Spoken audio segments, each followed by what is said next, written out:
Desde el púlpito de First Baptist Church en Dallas, Texas, esto es Camino a la Victoria con el Dr. Robert Jeffress. Bienvenido a Camino a la Victoria. Si no me conoces todavía, soy el Dr. Humberto González y tengo el privilegio de conducir esta emisión. Algunos dicen que solo basta con contemplar los colores de una puesta de sol en verano o un campo lleno de flores en primavera para percibir las huellas de un creador divino. Pero ¿son esas evidencias suficientes? ¿Cómo podemos estar seguros de que este ser supremo es el Dios de las Escrituras y no el de otra religión? Hoy el Dr. Jeffress nos mostrará por qué podemos confiar plenamente en la Biblia. Si tu esposo, esposa, hijos o algún ser querido está cerca, invítalos a unirse a este fascinante estudio. Comencemos. Vivimos rodeados de publicidad consumista, noticias alarmantes y el incesante ruido de las redes sociales. ¿Puedes escuchar la voz de Dios en medio del bullicio? En Esencias Espirituales, el Dr. Robert Jeffress te guía hacia una experiencia renovadora en la palabra y la oración. Este ebook ofrece un método práctico, sencillo y utilizado por el propio Dr. Jeffress. Aprende a estudiar la Biblia con propósito, encontrando dirección y claridad para tu vida. Ora con confianza y poder, conectando profundamente tu corazón con el de Dios. Interceder por tus hijos y nietos con oraciones específicas que transformarán sus vidas. Además, incluye un modelo conmovedor de oración por los hijos pródigos diseñado para quienes buscan restauración en sus familias. Comienza hoy. Visita caminoalavictoria.org y descarga tu copia digital de Esencias Espirituales al realizar una donación generosa. Síguenos en redes sociales y únete a la comunidad de Camino a la Victoria. Encuéntranos como Tu Camino a la Victoria. A continuación, el Dr. Robert Jeffress con el mensaje de hoy. ¿Cómo puedo saber si la Biblia es verdadera? ¿Sabes? La primera línea de ataque de Satanás, como dije, es hacer que la gente dude de la palabra de Dios. ¿Recuerdas lo que la serpiente le dijo a Eva en el jardín? ¿De veras ha dicho Dios esto? Y todos tenemos que hacernos esa pregunta. ¿Realmente ha hablado Dios a través de la Biblia? Y si es así, ¿cómo sé que se puede confiar en ella? De eso vamos a hablar esta semana y la próxima semana, mientras respondemos a la pregunta, ¿cómo puedo saber si la Biblia es verdadera? Ahora, primero que nada, necesitamos definir qué queremos decir con verdadero. ¿Qué queremos decir cuando afirmamos que la Biblia es verdadera? Hay dos palabras que quiero que escriban. Una es la palabra inerrante. Inerrante. Esa palabra simplemente significa sin error. Pero Charles Ryrie, quien fue un gran teólogo y miembro de esta iglesia durante muchos años, lo definió de esta manera. Él dijo: cuando decimos que la Biblia es inerrante, simplemente estamos diciendo que la Biblia dice la verdad. Dice la verdad. Ahora, tienes que definir la verdad. Tienes que asegurarte de tener una definición lo suficientemente amplia de la verdad. La verdad incluye aproximaciones. Por ejemplo, si dijiste que 10,000 personas vinieron al juego anoche y alguien contó y dijo, bueno, en realidad fueron 10,007. ¿Dijiste una mentira? No, estabas dando una aproximación. La Biblia incluye cosas como esas, citas capciosas. A veces los escritores de la Biblia parafrasean otras escrituras. No las citan palabra por palabra. Eso no es una mentira. Hacemos eso todo el tiempo. Incluye lenguajes de apariencia. Cuando la Biblia habla de los 4 rincones de la tierra, no está diciendo que la tierra es plana. Hoy en día usamos el lenguaje de apariencia. Tu meteorólogo, el hombre del tiempo en tu canal de televisión favorito, habla sobre el amanecer y el atardecer, la hora. ¿Está mintiendo? Sabemos que el sol no sale ni se pone. Es el lenguaje de apariencia. También encuentras eso en la Biblia. El versículo controlador de las Escrituras que habla sobre la inerrancia de la Biblia es 2 de Timoteo 3, versículos 16 y 17. Leímos esos versículos hace solo unos momentos. Toda la Escritura es inspirada por Dios y útil para enseñar, para redarguir, para corregir, para instruir en justicia, a fin de que el hombre de Dios sea perfecto, enteramente preparado para toda buena obra. Esa palabra griega es theosnustos. Literalmente, toda la Escritura es inspirada por Dios. Cada palabra proviene del aliento de Dios que tienes en tu Biblia. Y como solía decir el Dr. Crystal, Dios no tiene mal aliento. Todo lo que dice es bueno y se puede confiar en ello. Eso es lo que es la inerrancia. La Biblia dice la verdad. Eso describe el producto. El producto que tienes la Biblia está sin error. Hay una segunda palabra y esa es inspirada. Y esa palabra describe el proceso por el cual Dios comunicó su mensaje a nosotros. Quizás te has preguntado, ¿cómo podrían personas imperfectas producir una Biblia perfecta? Bueno, Pedro responde a esa pregunta en 2 de Pedro 1:21. Porque nunca la profecía fue traída por voluntad humana, sino que los santos hombres de Dios hablaron siendo inspirados por el Espíritu Santo. Dios supervisó el proceso de inspiración. Y eso nos lleva a la definición de inspiración. Quiero que mires lo que he puesto en tu esquema. Inspiración, y esto vino del Dr. Ryrie. La inspiración es la supervisión de Dios sobre los autores humanos, para que usando sus propias personalidades individuales, compusieran y registraran sin error en las palabras de los autógrafos originales su revelación al hombre. Eso es un montón de información. Ahora, vamos a hacer algo. Durante los próximos 5 minutos todos vamos a ir al seminario, ¿de acuerdo? ¿Te gustaría ir al seminario solo por 5 minutos? Vamos a tener un curso de seminario, un curso intensivo sobre bibliología, el estudio de la Biblia, y vamos a usar esta definición. Vamos a tomarlo frase por frase. La inspiración, en primer lugar, implica la supervisión de Dios sobre los hombres. Cuando decimos que la Biblia es perfecta, no estamos diciendo que las personas que la escribieron sean perfectas.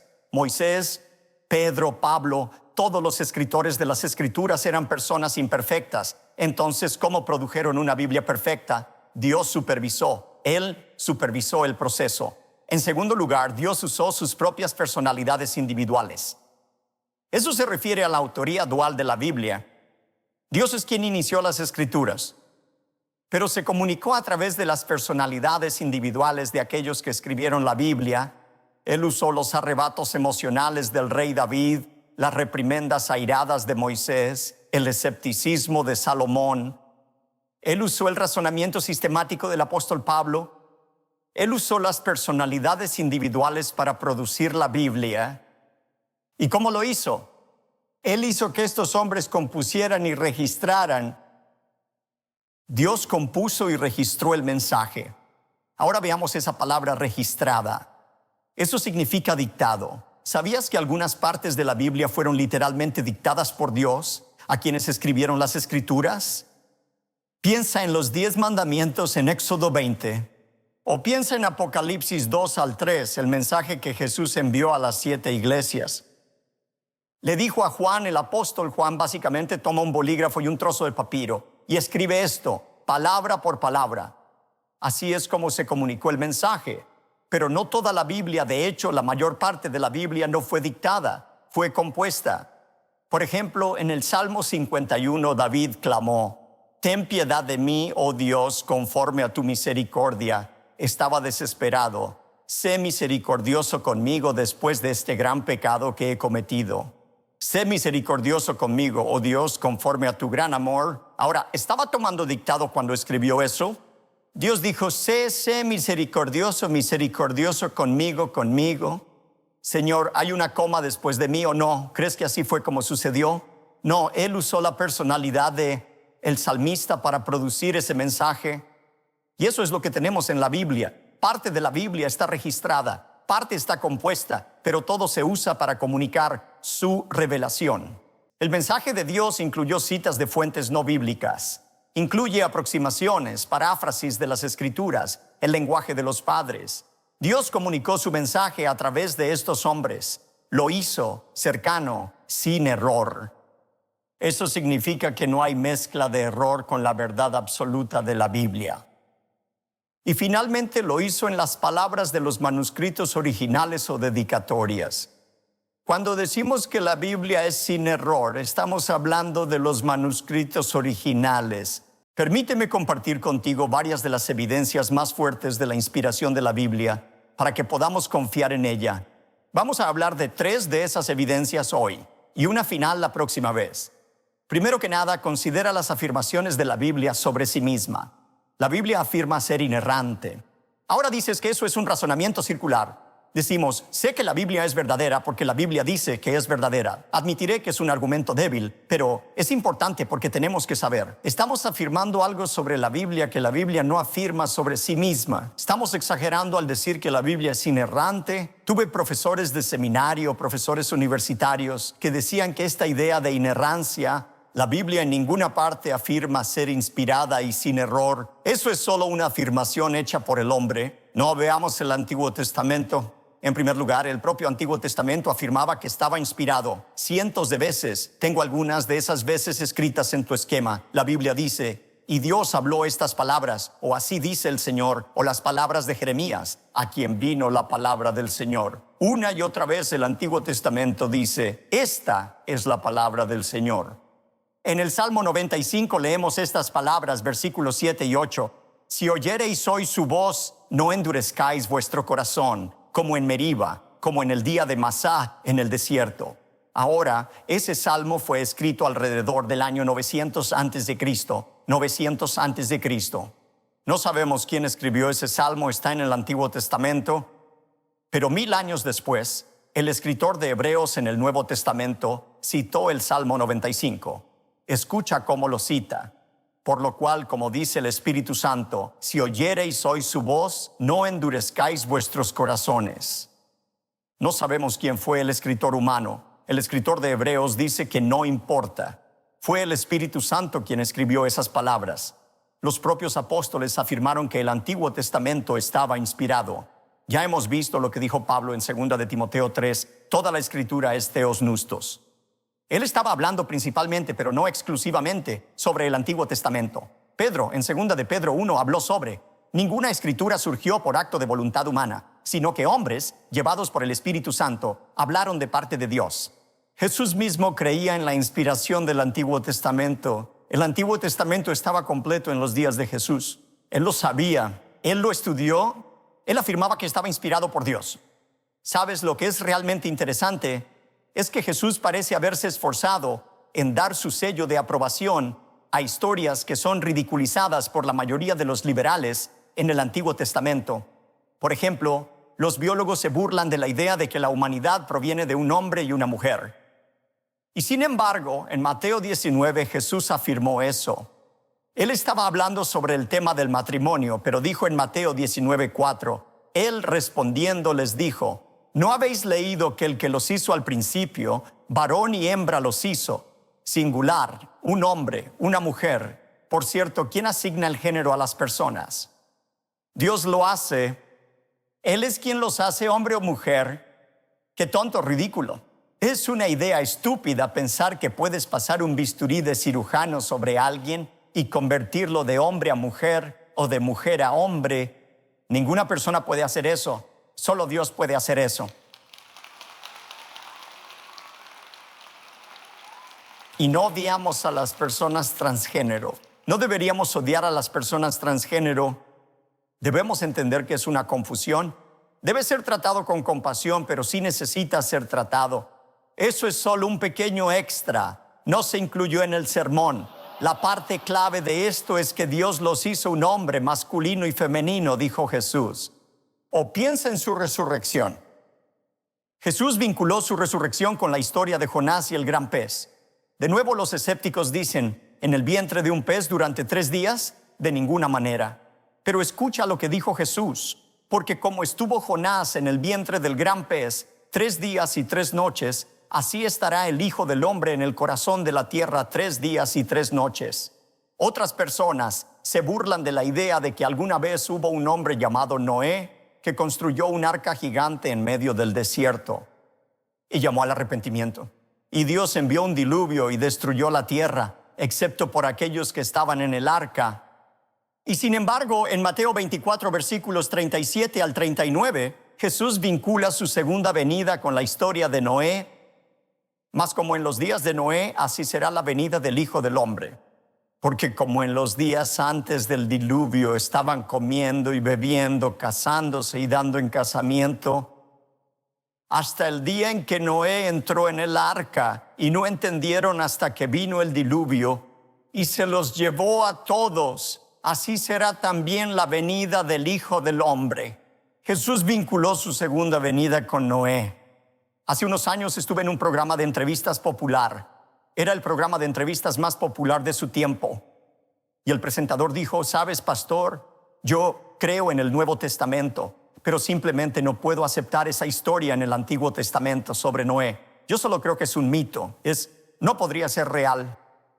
Y le dije: bueno, fíjate que Jesús vinculó su segunda venida a esa historia que tú piensas que es un mito.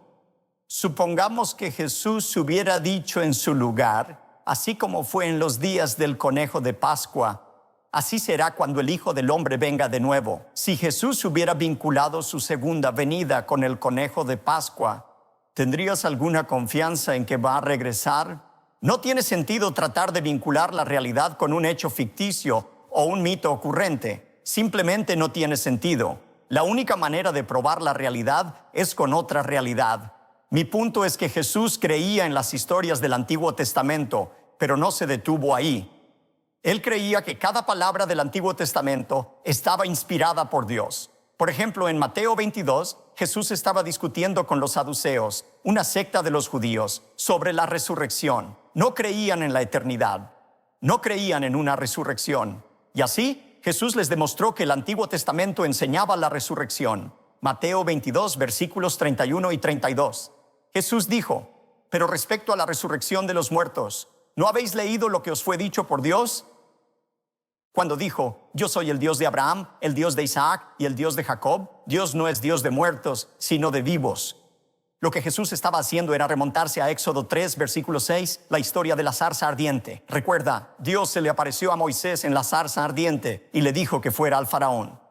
Y Moisés dijo: si voy a ir al faraón, ¿quién debo decir que me envió? Él dijo: diles que yo soy te envió, porque yo soy el Dios de Abraham, Isaac y Jacob. Ahora, Abraham, Isaac y Jacob habían estado muertos durante cientos de años. Estaban muertos. Estaban en la tumba cuando Jehová le dijo eso a Moisés.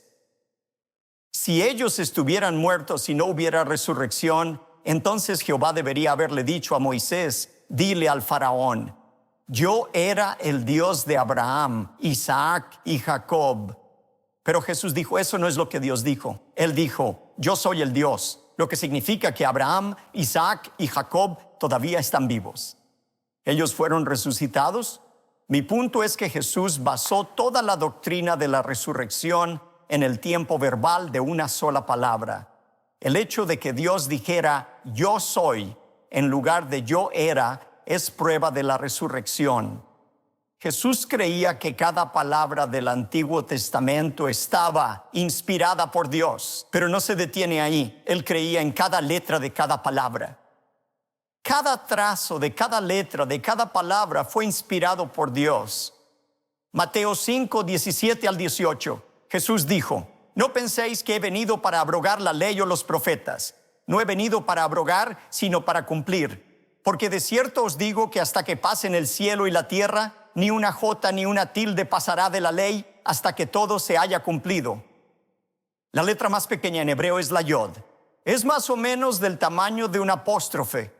Cuando él habla de la tilde más pequeña, la tilde es lo que podría cambiar una letra del alfabeto hebreo en otra letra. Por ejemplo, en español pensemos en la palabra rata. R-A-T-A. ¿Sabes que solo se necesita un trazo en esa R para cambiar el sentido y convertir rata en pata? ¿Existe alguna diferencia entre rata y pata? Probablemente no quieras que te llamen de ninguna de las dos maneras, pero las palabras son diferentes en su significado. Cambia el significado de la palabra, cambia el significado de una oración. Lo que te estoy diciendo es que Jesús creía tanto en la inspiración de las Escrituras, que creía en cada palabra de cada letra. De cada carta del Antiguo Testamento es inspirada por Dios. Esa era la opinión de Jesús sobre la inerrancia. Bueno, has cubierto el Antiguo Testamento. ¿Y qué hay del Nuevo Testamento? ¿Sabes? La Biblia trata al Nuevo Testamento como escritura. Pablo creía eso. Por ejemplo, en 1 de Timoteo 5, versículo 18, Pablo está hablando con Timoteo sobre pagar bien a aquellos que son ministros en la iglesia. Ahora, no estoy metiendo un mensaje secreto aquí. Nuestra iglesia paga a nuestro personal maravillosamente bien, de manera muy generosa. Pero esta es una gran ilustración de la inspiración. Él estaba diciendo que los que predican y enseñan arduamente deben ser bien compensados. Y cita evidencia de las Escrituras. Él dice, 1 de Timoteo 5:18, pues la Escritura dice, no pondrás bozal al buey que trilla. Y Pablo cita otro versículo, digno es el obrero de su salario. Ahora, el primer versículo que Pablo cita, sabemos de dónde viene, Deuteronomio 25, versículo 4. Eso es Escritura, ese es el Antiguo Testamento. Pero ¿qué hay de esta Escritura? El obrero es digno de su salario. ¿Dónde se encuentra eso en el Antiguo Testamento? Respuesta, en ninguna parte. Puedes buscar en el Antiguo Testamento esa Escritura ahí. En cambio es una cita de Lucas capítulo 10, versículo 7. Es un evangelio. El Nuevo Testamento se escribía cuando Pablo escribió esto, pero Lucas ya estaba redactado. Y él dijo, los escritos de Lucas son escritura. Está al mismo nivel que el Antiguo Testamento. Pedro creía que incluso los escritos de Pablo eran escritura.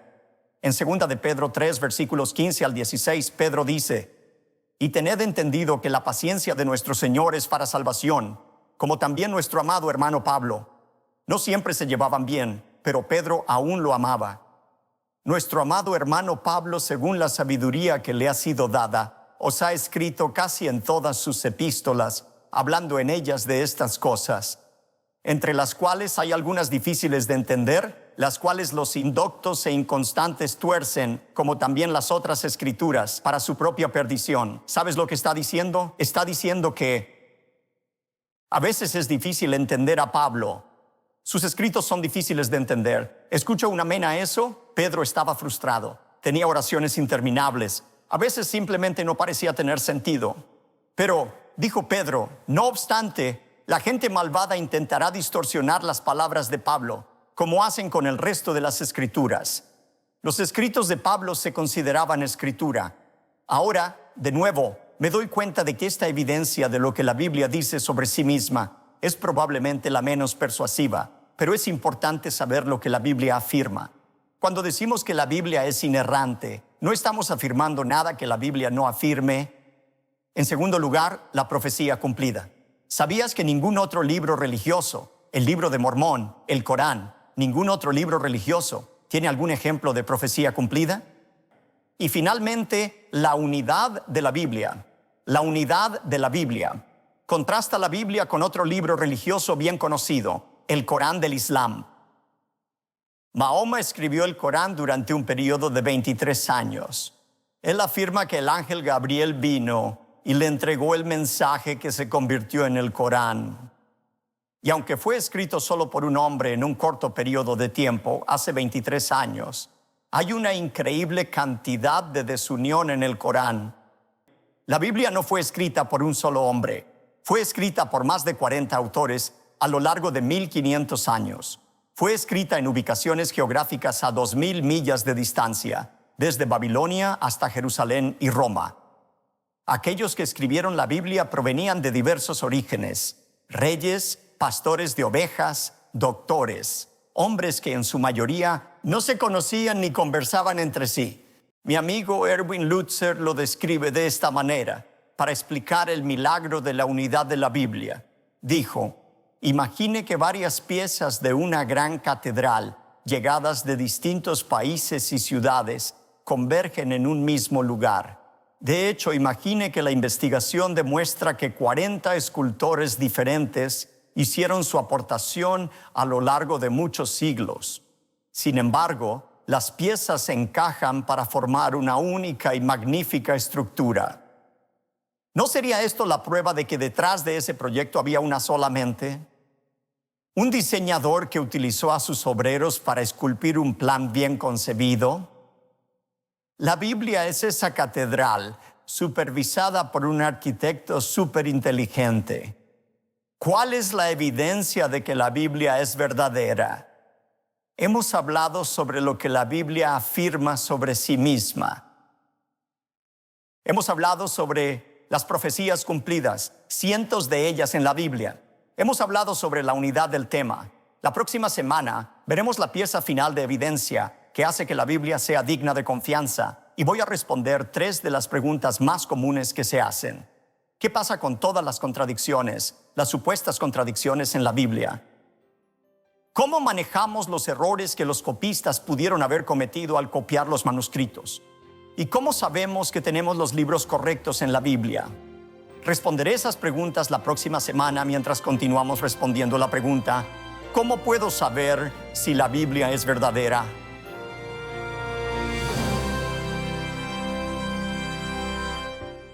Espero que el mensaje de hoy te haya fortalecido y equipado para defender y confiar en la hermosa historia de gracia y redención que se entrelaza en cada página de la Biblia. En Camino a la Victoria, queremos seguir bendiciéndote con predicaciones, recursos y oraciones. Pero este ministerio es un paso de fe y, como todo emprendimiento, requiere de inversión para crecer y sostenerse. Te invito a que consideres hacer una donación hoy. Con tu generosidad, no solo podremos seguir caminando contigo, sino sumar a miles más al camino a la victoria. Como agradecimiento, te enviaremos el obsequio especial del mes. Quédate con nosotros. En un momento te contaré lo que tenemos preparado para el próximo episodio. ¿Estás buscando amistades genuinas?